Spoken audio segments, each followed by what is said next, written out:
أعوذ بالله من الشيطان الرجيم. بسم الله الرحمن الرحيم. والذين جاهدوا فينا لنهدينهم سبلنا وإن الله لمع المحسنين. صدق الله العظيم. السلام عليكم ورحمة الله وبركاته. مقعي ونعيمة هلك iga daawanaysan waa channelkeeni dhaqaaq aad dhaxashide maalin cusub muuqaal cusub dhamaan asxaabteeda walaalaha channelka dhaqaaq aad dhaxashide aad iyo aad idin salaam waxaan idin leeyahay soo dhawaada walaalaha cusub barsho wanaagsan walaalihii hore ila joogi dhamaantiin jazaakumullahu khayran idinkoo mahadsan insha Allah share gareeyo muuqaalada aan soo geliyo like muxuu ahaay meel dheer u gaarsiina commentiyada quruxda badan caafimaadka le noo soo qora insha Allah waa ku mahadsantiin dhamaan walaalaha aan hore noogu saaran subscribe ka noo saara insha Allah wada dheer aan sugayso insha Allah aan ku soconaa kalimatullahi hiya al-ulya waana gaarina insha Allah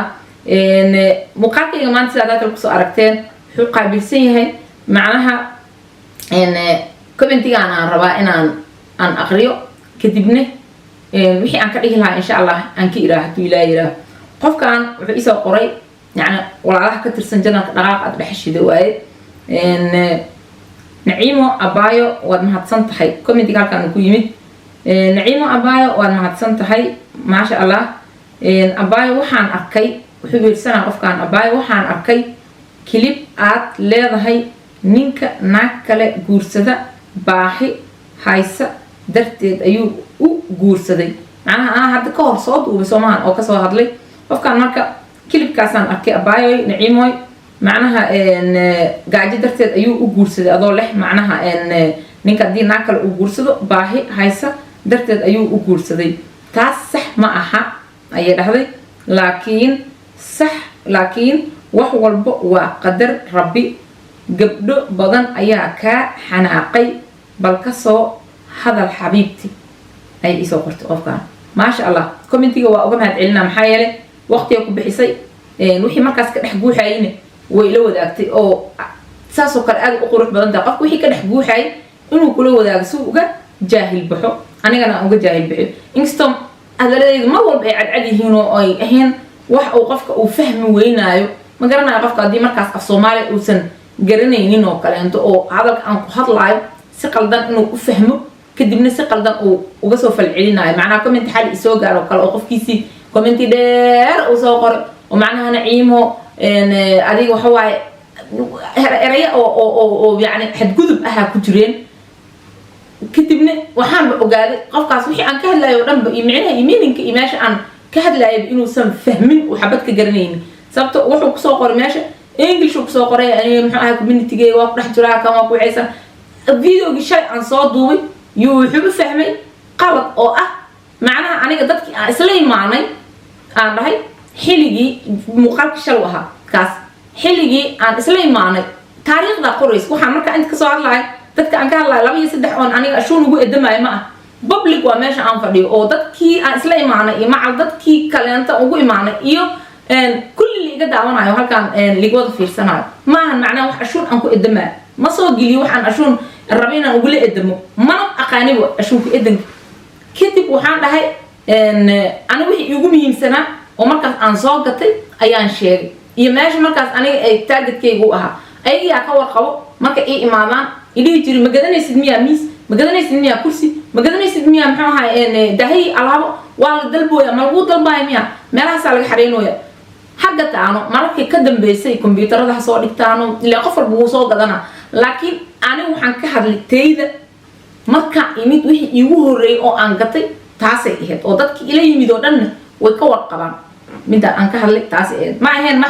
يعني dadka kale inta dhanka dhigaysa dadka kale kan ka dhigaysa waxaan u dhahayo waaye dhalinyarada yaraanta ku soo galaysa muxuu ahaay qurbaha ama ilmaha yar la keenayo luqadooda Soomaaliga yaan laga dhumin waalidiinta iska la mas'uuliyadaas qofka asagii oo 3 jir asagoo 40 jir iyo raba bulshada inuu wax la wadaago ma yaqaan wixii uu kula hadli lahaa oo macnaha waxaan rabaa aniga maanta beledka hooyada ay ka soo jeedo tuuladii ay ku dhalatay qofka jooga inuu ifahmo oo commentiyada sababta aan u furay ana iska leh channelkan hadana waa xil kara hadana waa furi kara sababta commentiga aan u furay waxay tahay in luqadii Soomaaliga lagu kala dhargo oo kii baadi jooga anaga meesha aan ka soo jeednay degan goboladii Soomaaliya iyo tuulooyinka Soomaaliya joogo ee كان أمريكا كندا يوروب يملك استجوا عالم لغة الصومالية اسكو فهمينا أو أنا أقول لنا مرة خارج كده وحني سيرها محيتها ومدان أبارستو أفكو هو يعني سانو قعرضن يعني وأمد أبارستو أفكيسي هو يكعرضن كم يدو أقوس وقراء مرة وهي أكهد ليس ودن إنه سنفهمين يتركيسا قف كاسو كلمة ما جوابه وحائرها إن شاء الله إنه صوب بطو وحن كهلا يماش إجارسيين لغة الصومالية وقال له يا معناها interesting قال هاند وأنسينا لغة أجنبي أو هرجع يوصل وقراء هرت مجد أو أنا هي إسكي إلى لينويو لغة أنكو برت إنها هل أريك سوقات وضو يصف كذا حتى دبتاعن علمية رأي هل كأنكو للنيام وحنا كدقنا إن أي بين باديس تولدي ولا يكون على الجوان وكلام سس أي وهرلا أو أبرنا يعني ميقام ماشي ولا تاعين يعني marka maxaa ahay identity uu leeyahay qof walba ilaahay si gaar ah ugu maneystay luqadaha kala baro ilmaha bartaan hadii ay doonaan maxaa ahay oo iskuul ay dhigtaan waxay ku baranayeen laakiin qofka inuu luqadiisa hooyo ka dhisnaado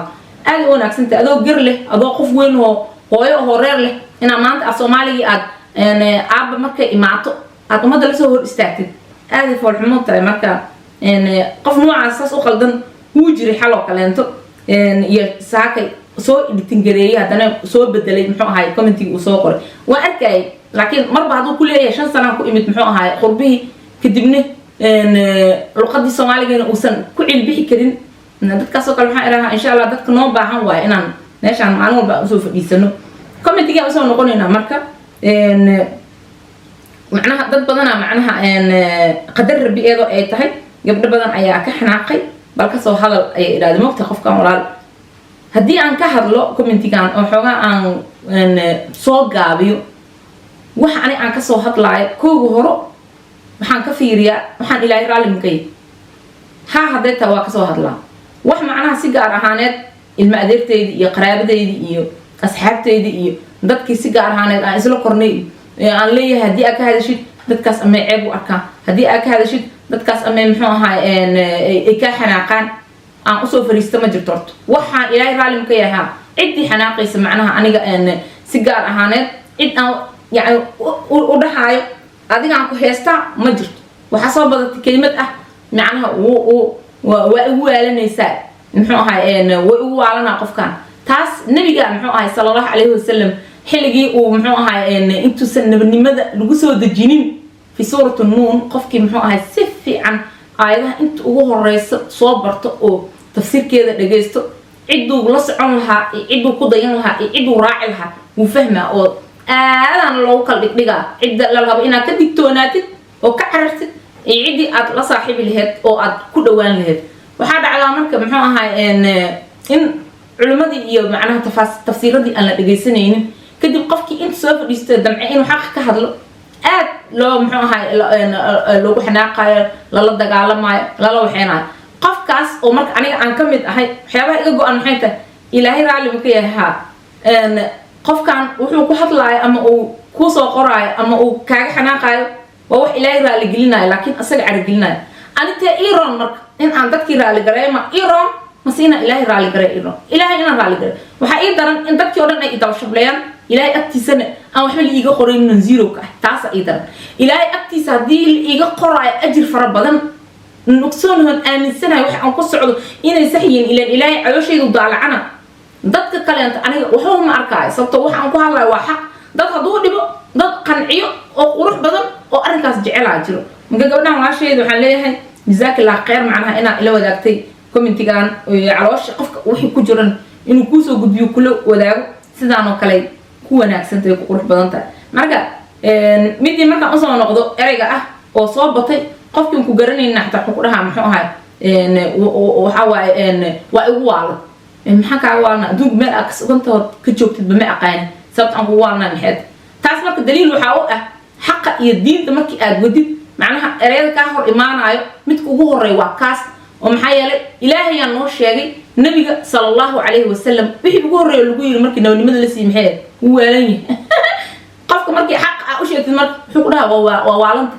waa ugu waasho qofkan way ugu waasho qofkaas ku waalad macnaha ereygaas copy paste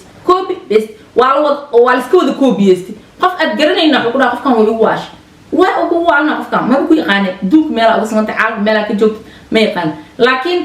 danqasho gaar ahaaneeda jirto macnaha Allah u naxariistay ajag saaxiib farta adigu uma fiiqnaa foorarin waxsaas amal oo dhihi jiray oo macnaha fartaan adigu uma taagno oo waxa aan soo dhigaayo hadii aqraab ay tahay muxuu ahaay saaxiibo hore ay tahay saaxiibo hadii ay tahay dadka i daawanaayo dadka muxuu ahaay baraha bulshada aan ku walaaloonay cid kasto markaas i garanaysa cid si gaar ahaaneed aan reaction uga bixiyo markaas oo kale hadaladeed aad u daneenayo suganayo nooci aad tahayba waxa aan soo gelinayo ma ahan wax adiga maba ka warqabin laakiin waxa aan soo gudbinayo cita wax xaq oo waajib oo inaan ka hadlo aad iga saaro tusaale ahaan walaalayaal guriyaha burburaay hala joojiyo wax wanaagsan ma aha ilmaha hooyo aabay u baahan yihiin kan muxuu ahay aan ku dadaalno aynu maanta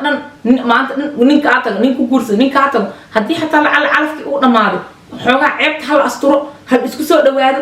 iyada ilmaha wada korsanayo afar bari daniis uu raacana guri hal lagu noolaado maahan kala guriga ku noolaan kartiin waa kala tagteen فانتشروا في الأرض وابتقوا من فضل الله قفل بدني سيجارة إنه ورث الماس هلا وده إلاش تدي عنده عيب معه هدي عنده يحون هاي قبري هاي أجو صوته إني كان مركو أقاع وبحاي وحباعت جرو وحاس جرو إن جرو وفهم وحوا وحي جرات أخلي إيو جرشي أقامهم قف كديرة وان إنهم كوانو وواجب إسار أو إله هلا يرى يحون هاي إن فتن كإيو أصيب بدنا إن ما عندنا علمه بالآن طريقة ما قبض الواقع مسكح الجراعية والدلوية وحكي لنا يساون هو يكل يدو الموضوع لكن أبي هو يدي مرك علمه إسكو هيستان واللي يسوي تنازله وأدون كانوا يري سبحان الله سقرح بدن إلا هو نولاد مرك أن سو جد بيو قفكو عرجليو هي قف دينتي يحقق كسو هرجي دوا أو ديدن عندك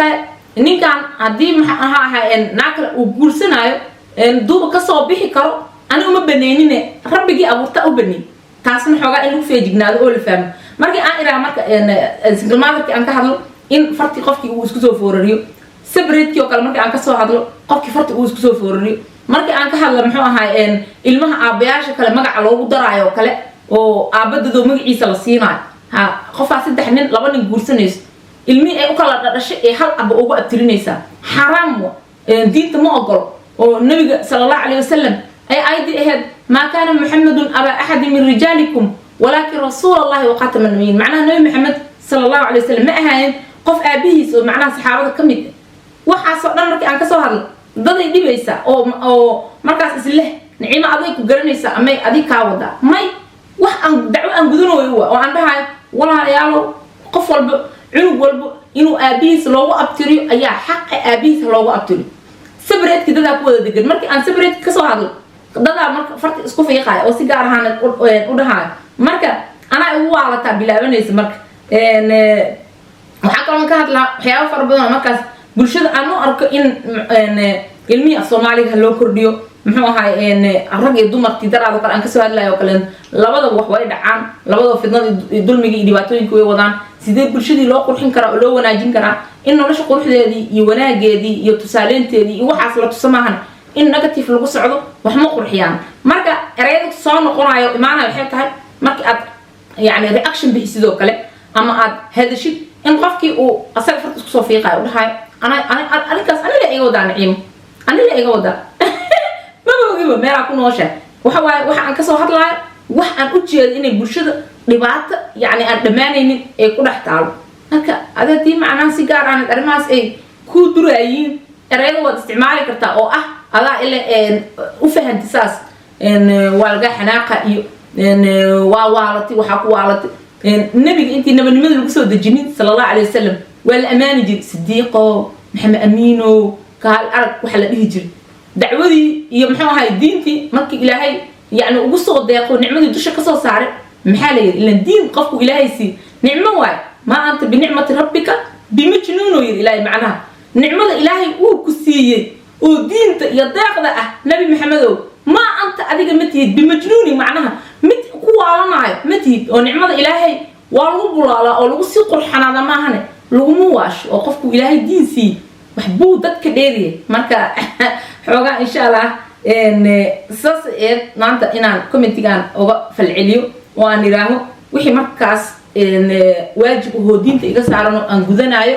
إن وحوم معرفه إن ذاتك حناقان إن أي ذاتك يعني عرودان in ay dadkii commentiyo qaldan soo qoraan sababtoo ah nabiga la yiri majnuuna tahay kana tahay sallallahu alayhi wasallam waxa loo dhahay waxay ahayd dacwada uu macnaha diinta ku soo degtay ka hor cidna maysan ani ka hor waxaan ahay waa soo hadli jiray intaan reaction-ka iyo fitinkan inaan la dagaalamo intaanan bilaabin ka hor waxa waa li amaani jiray oo amaan wax kale ima soo imaan jirin hadda markii aan fitinkii iyo dhibaatooyinkii aan ka aamusi waayo meelaha ay ka imaanayeen oo ugu waaweynaa aan madaxa dhab aan ka siiyay maxaa bilowday muxuu ahay waa waalinoosa tii nabiga le oo sallallahu alayhi wasallam ilaahayna wuxuu yiri ma anta bi ni'mati rabbika bimajnun ni'madu ilaahay ku sii ma ihid mid macnaha ku waalanayo wa inna laka al-ajran ghayra mamnun macnaha ajr ayaa dushiisa tahay oo ilaahay ku sii ghayra mamnun macnaha aan go'ayni oo iska socdo wa innaka la ala khuluqin azim fasatubsiru wa yubsirun bi ayyikum al-maftun inna rabbaka huwa a'lamu biman yufsidu yani qofka fasahaadsan iyo qofka oo hanuunka ku sugan ilaahay asaa kala garanayo oo macnaha isku dhax qasi karta ma jirto ummadiisa asaa kala garanayo ilaahay marka dad fara badan waxa jira arimahaas oo kale markii xoogaa ay arkaan oo kale sideed sifo oo waxa ku jirta ku soo aruurtay suuradaas inaad akhrisaan aadan u jeclaan lahaa tafsiirkeedana aad muxuu ahay intaan وآد إلهي أقدقا أوليه ولا تضيع كل حلاف مهين نبي محمد وهداء صلى الله عليه وسلم معناه ولا تضيع كل حلاف مهين هماز مشاء بنميم مناع للخير معتد أثيم عتل بعد ذلك الزنيم سداد صفوا ونعوذ بالله إلهي لما قال قف مرة هذو نوع سداد صفوا وكسفوا ولا فوق ولا غير هذا ودار بدنها إلهي يعني ولا تضيع هداء كل حلاف مهين مد كست أو دار بدن أو ما تنطرت أو وحنا إني هم كيهين ربنا كوجلين سيو فسهات الفتنة الأول هأداعن ما حكوا جرني ساكاس صفات كيسوا على دبراعنا مهين ولا تضيع كل حلاف مهين معناه هو مد بركي سهرة بدوليسن دول إيو وحكوا ده جري كدبنا أده هذا ربنا وحكوا شيء تضيع كل حلاف مهين مهين معايا ومن يهين الله أي كل إله بالله ومن يهين الله فما له من مكرم معناها قف إلهي ليه وشرفتك قاضي ما حلا أي قف كرامة سيون إلهي ومن يهين الله فما له من مكرم مرجع ولا تضيع كل حلاف مهين هماز مشاء بنميم وقال سبحان الله صفات غفقة سؤولية وقت كل ساحب كرنا وحيته وقف محوها هاي إن دار بدن ولا تضيع كل حلاف مهين هماز معناها بينلو عبولو معناها دتك عيبه بنتي يمحوها ان حن بدن سبحان الله اد وحن بدن هماز اد وحن بدن يعني marka qaarkeed beento waa lagu fasiraa hamaasin mashaa'in socod badan macnaha dadka ku dhex socod mashaa'in binamiim namiim la oo macnaha hadda namiimkii awal qofka guriga ka soo qaajir guriga keeni jir laakiin hadda qofka asoo gurigiisa joogo oo namiim uu yahay aad macnaha warkii wixii oo dhan u kala qaada naql الكلام على macnaha hadalkii oo kala roga wareejina intuu geena hadda marka commentiga uu ku sameeyna big meel kale taga wuxuu soo qoraa big adu ku soo qoraa haye xasal buu aaga soo sameey baxsoo fiirso waxana laga wixii waa qofkaas oo kale subhanallah hamaazinu ilaahi waa xambadane mashaa'in binamiim نميم كجعليه إنه بني آدم كل واحد سعد هماز مشاء بنميم مناع للخير خيركم من عقيه وحديده لبقى فوت هداي معناها اسكن عين حتى إنه يسكسوا دوادن آدم دي بيسام مناع للخير معتد أثيم يعني معتد ومد آد أمضح عبك سبحان الله حد قلب بدن بعدين ذنبيلة أحدنا مناع للخير معتد أثيم عتل جافئة جفافة خلفسن بعد ذلك أرنكاس لصوشي كذبني الزنيم معناها هلو المحاران وبقلا معناها خف صفات كاسو أنا لقصو شيء زيادة هي ولد حرام وبقلا إلهي كما قلنا سبحان الله أنت ساوت المقال كان هنا كسوق بقبيو معناها فقط أسكسو في قيسي أديك وحي أنسوق اليوم ما هن إننا نكاحط العيال إن إن شاء الله غير عافمات وإن سلام حيث الله هي walaalahayga janalka dhaqaaq aad dhaxashida isbood gareeyo hore uscunina guul iyo gobonimo waxaan ku dhigeeni iyo ku noolow nolosha aad doonaysid assalaamu calaykum wa rahmatullaahi wa barakaatuh